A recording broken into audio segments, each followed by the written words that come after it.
Hey, did you know that plastic is produced with oil, a fossil fuel that pollutes the environment? Wouldn't it just be awesome if we could live our lives without plastic? Well, there's a company that wants to help you do just that. Life Without Plastic. They sell products that will reduce or eliminate your dependence on plastic. They have a large selection of products like toothbrushes, food storage containers, drinking straws. And the best part is that they're also very reasonably priced. So what are you waiting for? Check out all these great plastic-free products and help save the planet. Just click on the link in the show notes to find out more and to start your journey to being plastic-free. Hello, fellow nature lovers. You know, when I'm not researching, recording, or editing the Nature Wanderer podcast, I like to listen to other podcasts. One of my favorite podcasts that I enjoy listening to is Mindful Businesses, hosted by Vidya Lear. The podcast is all about businesses that use sustainable practices. This podcast is not your typical boring lecture on sustainability, but rather a lively and entertaining conversation with innovators, business leaders, and thought leaders from around the world. What I love about Mindful Businesses is that it's not just informative, but also entertaining. The conversations are engaging and lively, and I always come away with a new perspective on sustainability. Whether you're a business owner looking to build a more sustainable business or just someone interested in learning more about sustainability, Mindful Businesses is the podcast for you. So grab your headphones and join Vidya on this informative journey towards building a more sustainable future.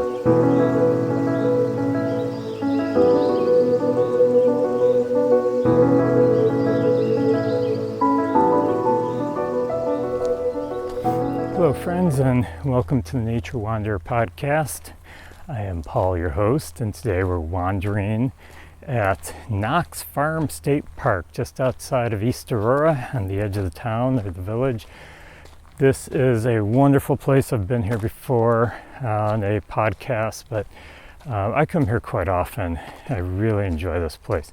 It was a working farm at one point owned by the owner of the Buffalo Sabres, and when they passed along, the family decided that they wanted this beautiful place, this farm, to go to the state. So they donated the land to New York State, who turned it into a state park.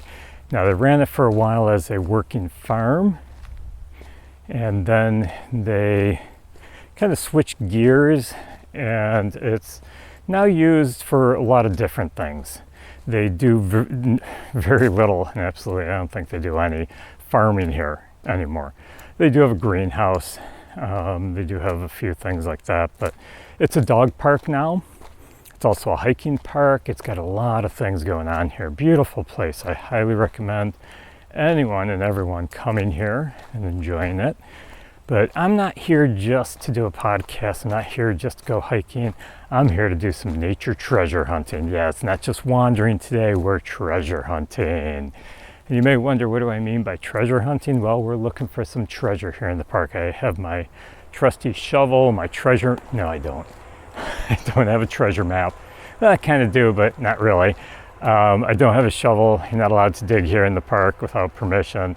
So we're out here, me and my treasure map, looking for treasure.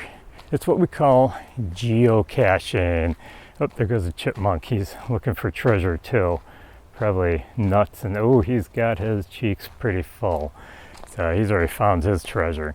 But geocaching is like nature treasure hunting. It's treasure hunting with GPS. GPS, real quick, is basically you've got satellites up in the sky. They're triangulating, so you need at least 3 satellites or more. The more you get, the better the signal you get. And a GPS will pick up those signals from the satellite. And the satellites can pinpoint exactly where you are if you have 3 or more, because it's triangulating on your position. When you're using your phone is telling you, hey, you're here, or you're using maps to tell you how to get from here to there. That's GPS. It's the satellites up in the sky pinpointing where you are, where you want to be, and how to get there. So this is what GPS is, Global Positioning System. Now, when I first started geocaching many years ago, I used to have a GPS. Went out and bought a nice GPS, good system, kind of expensive, but I wanted something that's going to not get me lost. My original one actually was a cheap one, and every time I was in the conifers, heavy tree cover, it wasn't picking up the satellite signals very well, and so I was constantly losing signals. So I went out, I got a better quality GPS, and I was able to find my way around better. But what this geocaching is, this digital treasure hunting, basically it is people who hide things out in the wild. It can be in an old army ammo can, which is waterproof. It can be in a lock and lock container. I've seen all different sizes of geocaches, all different shapes. You are out there looking for this spot. They will hide it somewhere. They will take down the coordinates, the GPS coordinates, Global Positioning System coordinates, and they will tell you where they hit it. Now, they're not going to say, oh yeah, you go into Knox Farm, you go down this trail, you go down that trail, and you'll find it at this place under the big oak tree. No, that's more letterboxing, which maybe I'll do an episode on that sometime. But this is where, I'm going to pause here a second, because I'm using my phone instead of a GPS, and I actually look to see where I am. I have a geocache on here. It says I'm 0.6 miles from it, so I'm a little over half a mile from it. Oh, the birds are welcoming me today. So I'm headed towards it. Yep, it's directly in front, a little bit to the right. So I'm going to check my GPS on my phone every once in a while, and I'll explain how I'm doing that in a little while, but I'm going to do that every once in a while just so I don't go off track. So they hid this thing in the woods, gave the coordinates. You will get the coordinates, put it into your GPS, and you go find it. Now, that's how I used to do geocaching. Now, I don't do much geocaching anymore. I just haven't found the time to do as much as I used to. I now have the geocaching app on my phone. Yes, there is a geocaching app. And it tells me where these caches are hidden. And once you know where it is, you can pick your cache and it'll point you in the right direction. Now, once we get closer to this one, I'll explain it a little more. But once we get closer to this one, I'm going to have to kind of look around trying to find it. And see, now I'm going in the wrong direction, but this trail I know curves around, so it'll get me over there. This cache that we're going to find, I have no idea what's in it. I have no idea. You're not supposed to put any food in there. You won't find any weapons, any explosives, any flammables. What you will find are usually trinkets. Now, the whole reason that I'm talking about geocaching instead of talking about nature is they're kind of combined. Geocaching brings people out into nature. I know I hate the geocaches that are in the city. I hate what we call lamp skirt micros, where you'll have a lamp, one of these big lamps in the middle of a parking lot, a big like mall parking lot. And at the bottom of the lamp, where they put it on the concrete base, they bolted it in place. They don't want those big ugly bolts showing, so what do? they put on this metal flange around it. It's what we call a lamp skirt. So the lamp skirt is just resting over the top of these bolts, hiding them. And a lot of times people will hide small or micro caches inside or underneath this lamp skirt. So we call them lamp skirt micros, and they're a quick, easy grab, and I don't like them. I want a cache that brings me out into nature. Geocaching has brought me to so many new places, so many exciting places, and it's a lot of fun for the families. I used to take my kids all the time. They used to enjoy it too, till they got a little older. Once they hit the teenage years, it's not as much fun anymore. So, how many times do you have a struggle getting your kids out in nature? Hopefully you don't, but I know a lot of families that do. They really have to, work on the kids to say, hey, let's go out and do this. And the kids are like, no, I don't want to. I want to sit in front of the TV. I want to sit in front of the video game. Can't I just sit inside today? Yeah, I've run into families like that. I've run into kids like that. And when you do, it's tough to get them out there, to explore the natural world. So geocaching, hey, kid, let's go out and do a treasure hunt. Yeah, we'll do a treasure hunt. So it's supposed to be set up more for families, geocaching. I know I used to put out geocaches. I would have ammo cans filled with trinkets, toys, fun stuff for the kids. Now, when you do find one, you're supposed to take something out and put something back in. I haven't done that in years. I haven't taken anything out of a geocache. For me, it's just a way to get me out in the woods and have a little excitement treasure hunting. But this is a great way to bring kids out into the woods. I was fortunate when I was a kid. My house was right in the middle of a village. And you may be thinking, well, that's not very nature-y. Well, we were in the middle of the village, but our backyard led right into a park. We had a park right in our backyard. If my parents were wondering, oh, where's Paul? Where to go now? It's like they knew the first place to look, in the park, because I was always over in that park with my best friend who lived a couple of houses down. Both of us had gates that went into the park. So it was kind of nice to do that, have that opportunity to have a park right behind us. Now, unfortunately, a lot of kids don't have that. They don't have the opportunity for a park right in their backyards. So we have to encourage them to get outdoors and explore nature. Can you explore nature in your own backyard? Of course you can. That's part of what this podcast is all about, teaching you that, hey, nature's all around us. You can find it right in your own backyard.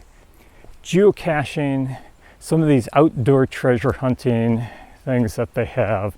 There's letterboxing, there's waymarking, there's a bunch of these like fun treasure hunting sort of digital games that the kids can enjoy. So they get to use their electronics, but they get outside into the woods. They get to listen to the birds. They get to, watch the squirrel run through the woods and up a tree. They get to see all this and listen to the trees and smell the outdoors. Oh, it always smells so good when you're in the woods. I always love being in the woods. So this is why I enjoy geocaching so much. I haven't done it much, like I said. I kind of got out of geocaching. I do it every once in a while, but I do encourage others to do it. Families especially. Get the kids out there. It's an easy way to get them to, hey, let's go outside. Let's do some treasure hunting. You want to find a treasure today? What kid is going to say no? So yeah, it's a great way to get them interested in being outdoors. I know, like I said, when I was a kid, you didn't have to try to get me outdoors. You had to try to keep me indoors a lot of the times. And hopefully your kids are like that, or the kids in your life, the ones you know. My grandkids, they're kind of a mix. They love being outdoors, but they also love their electronics. So this is a great way to get them doing both. Haven't taken my grandson geocaching yet. But I'll do that someday. So we're getting closer here. I'm headed in the right direction now, I hope. It says it says I'm getting closer. You can hear the cicadas in the background, hopefully you can. And I'm coming out of the woods here. And I still believe I'm headed in the right direction. Yep, headed out of the woods. So you may hear a little bit of breeze. There's a breeze today. And as I go along this trail, which is on the edge of the woods, unfortunately, we're getting a lot of wind here. So I've got my windsock on my microphone. Hopefully it helps, but getting a little breezy. And we're out in the field along the edge of the woods. So we're following the edge of the woods and field sparrow calling, a couple of them. We got the asters are in bloom, New England asters. There's some, oh, the bees are loving them. There's bees all over the asters here. This is what I mean, getting out in nature. And this is what geocaching does for the kids. So geocaching started quite a while ago. As a matter of fact, it was basically when the US government flipped the switch. They made it so that GPSs picked up the signals better.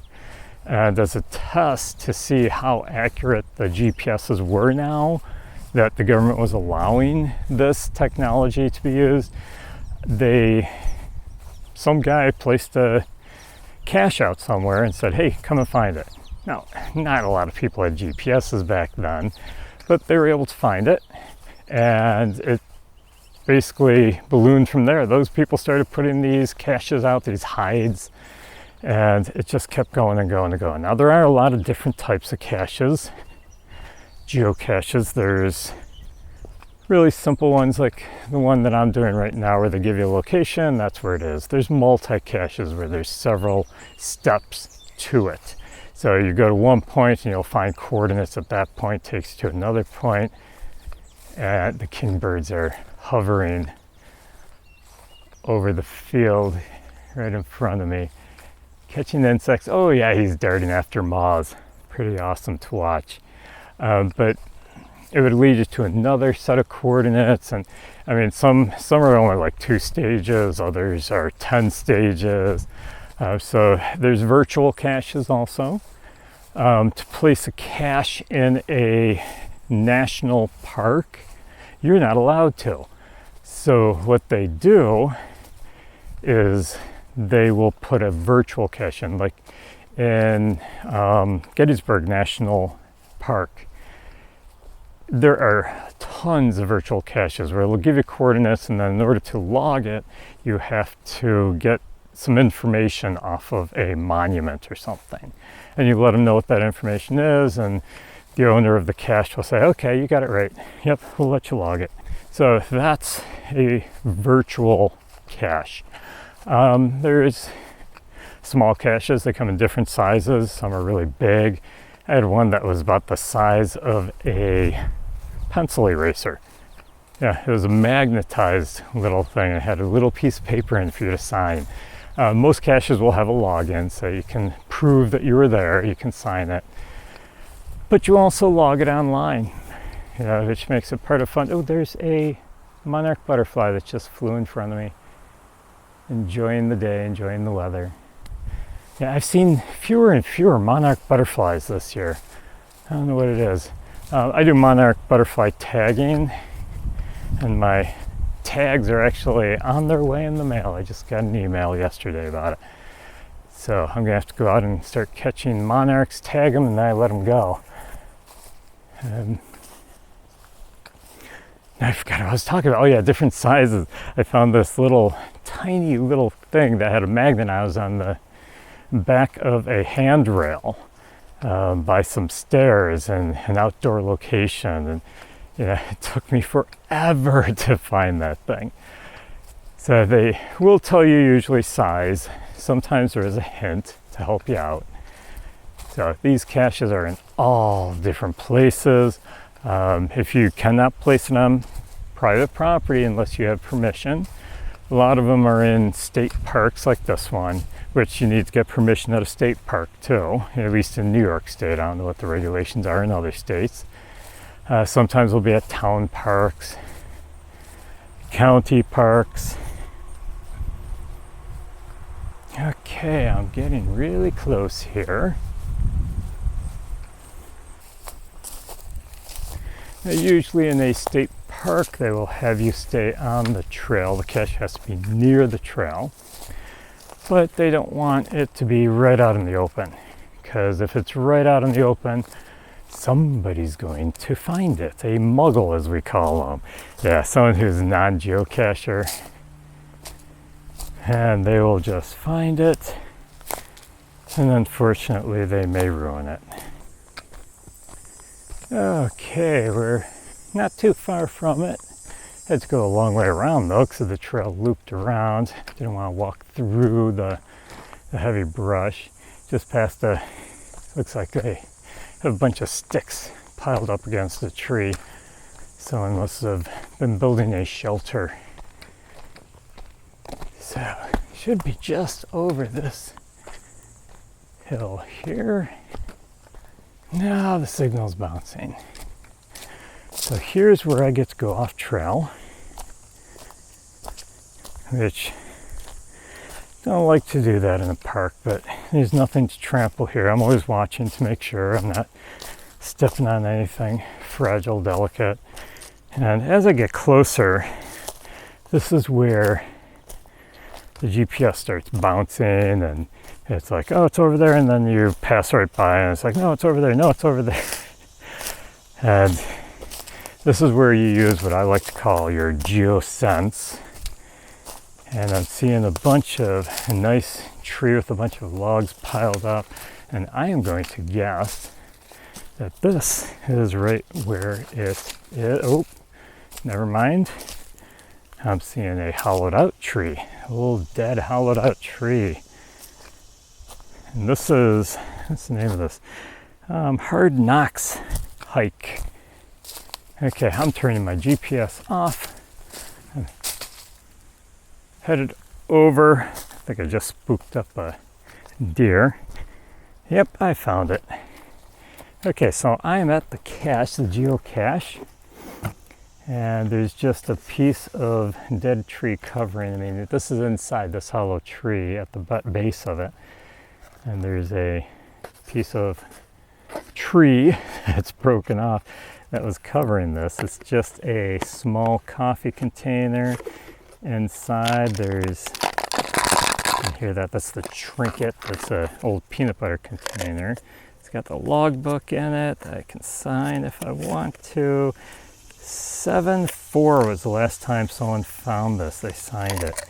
So I'm just going to put in here the date and my name, not my real name.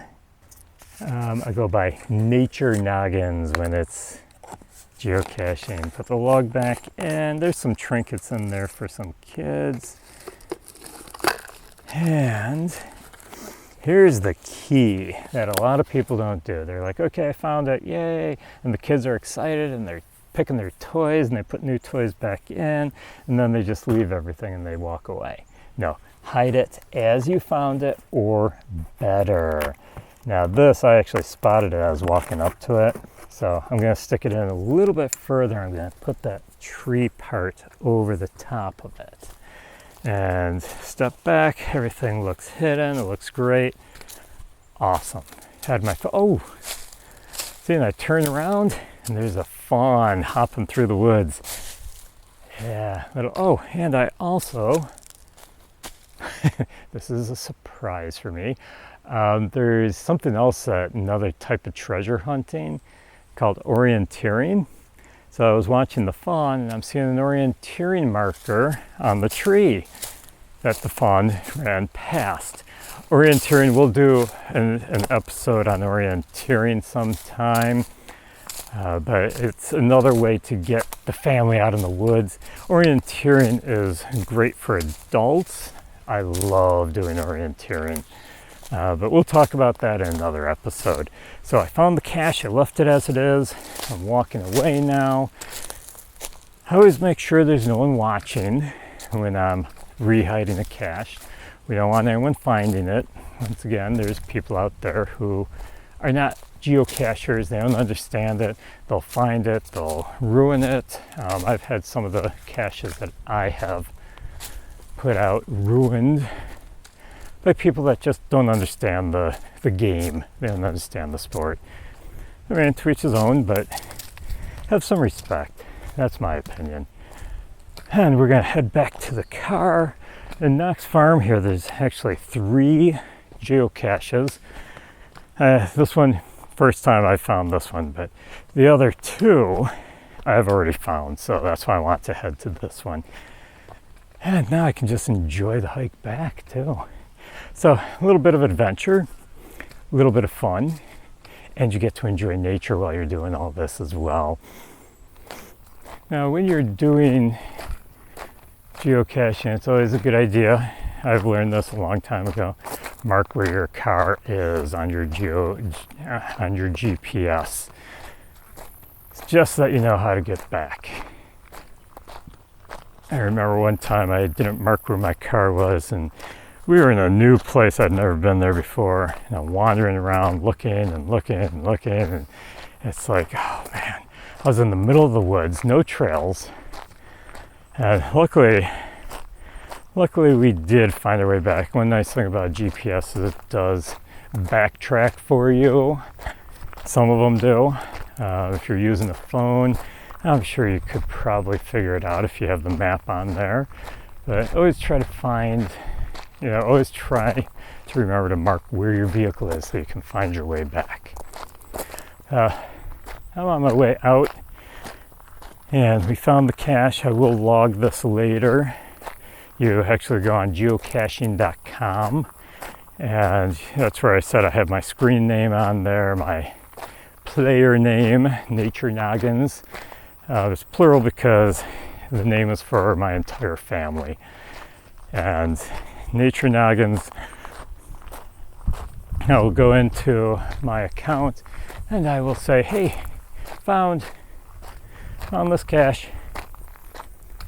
So I hope you enjoyed learning about geocaching. I encourage you, take the family out, take the kids out. It's great for young kids. It's treasure hunting. I mean, the big kids like myself enjoy it as well. So yeah, I'm a big kid at heart. So I hope you enjoyed wandering through nature with me today, and not just wandering, but treasure hunting through nature with me today. I encourage you to get out and do some geocaching with friends, family, kids especially. And I'm gonna head back to my vehicle now. So I hope you'll join me next week for another adventure in nature. Wander with me, bring some friends with you. Always good to have lots wandering with us. And don't forget to rate and review the podcast. Visit me on Instagram at the Nature Wanderer, underscores in between each word, or you can go to my Facebook, which is the Nature Wanderer, or you can visit my website, which is naturewanderer.org, and you can always find the links in the show notes to any of those. If you ever have any ideas or suggestions for more wanderings, or if you have questions about any of the places that I've wandered to, be sure to drop me a DM, and I will get back to you as soon as I can. And if you'd like to support the podcast, go to my Patreon page, which is linked in the show notes. Become a patron, or you can buy me a tea at my Ko-Fi page. Once again, that's in the show notes as well. I just put some new merchandise on the online store, which is linked from the website. You can also get there in the show notes. I have a link. And we're an awesome Nature Wanderer t-shirt, sweatshirt. I've got a backpack if you want to carry all your stuff with you and show everyone, hey, I listen to the Nature Wanderer podcast. Yeah, be sure to check out the store. Once again, linked in the show notes. And above all, keep exploring the nature around you.